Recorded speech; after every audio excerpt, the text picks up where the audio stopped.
I've been an avid Mac user for the past 5 years, and throughout those 5 years, I've come across and tried hundreds of apps. Hundreds? Okay, maybe not hundreds, but I've tried a whole heap of apps. So in this video, I'll be going over my top 10 favorite Mac apps I have come across in the last 5 years of using a Mac. Alright, let's get straight into it.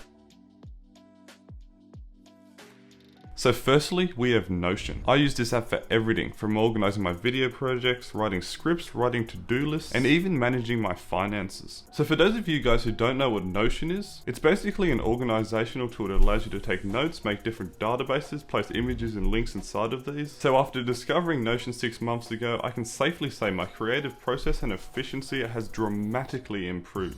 I no longer have to jump between different apps, and everything from my YouTube channel is safely stored inside of Notion. The app is free and does have a paid version for $10 a month, and I have this app along with every other app mentioned in this video linked below in the description. Another app that is great for organizing files is CleanMyMac. This app is just beautifully designed.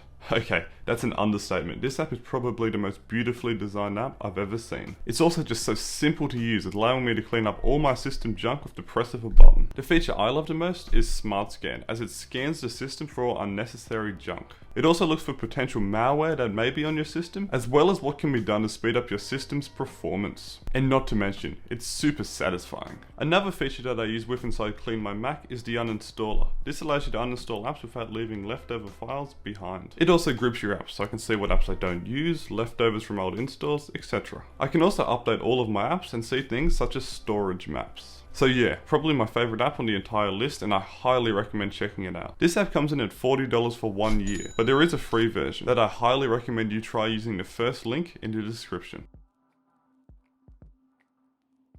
So an app that I have recently discovered and already absolutely love is Dropover. I now use it on a daily basis to help me move around and share my files. So Dropover is a very simple app, basically pulling up a shelf for you to put your files in. Check this out, I'm going to grab these files and shake them slightly. And just like magic, a small shelf pops up where I can place my files. Now I can go over to another lot of files and add them to the shelf. So once you've got all your files into the shelf, just choose from one of Dropover's many options, such as sending them as a message or using AirDrop, add them to your photo library, or simply drag them to their new designated area. And it doesn't end there, you can simply drag files onto the lightning icon and choose a quick action such as AirDrop. Although I've got much better at organizing my files, sometimes I forget to. So when I'm cleaning up a big mess of files, this app comes in very handy and saves me a lot of time when I do decide to clean up my Mac. So as for pricing, you can use Dropover for free for 14 days, and after that it's a one-time purchase of $5.99. Well worth it in my opinion. The built-in screenshot tool in macOS is decent, but it has limitations. It's a screenshot tool that has many features, such as being able to screenshot a long website. All you have to do is select where you want your screenshot to be and then scroll. The app will then generate a screenshot of the content displayed. You can also take normal screenshots, but unlike the screenshot feature on your Mac, Xnip offers a lot more opportunity to annotate the screenshot in post. Xnip is free to download from the App Store.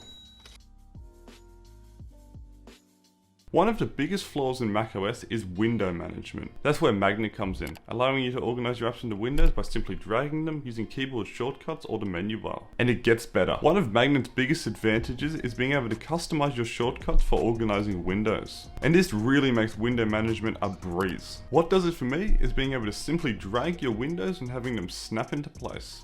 Magnet can be purchased from the Mac App Store for a one-time payment of $9.99, and I highly recommend checking this one out if you're looking for an efficient way to manage your windows. Another app that is new to my collection is Hotkey. Hotkey is an app that allows you to create keyboard shortcuts to open up your applications, files, or even folders. I have dedicated shortcuts to my favorite and most used apps so I can access them on demand. For example, to open Safari, I'll press Option S, to open Mail, I'll press Option M, and so on. Yeah, it's just a great app and has drastically improved my multitasking and jumping between different apps. I honestly don't know how I've been able to live without it for so long, and I'm pleased I found it.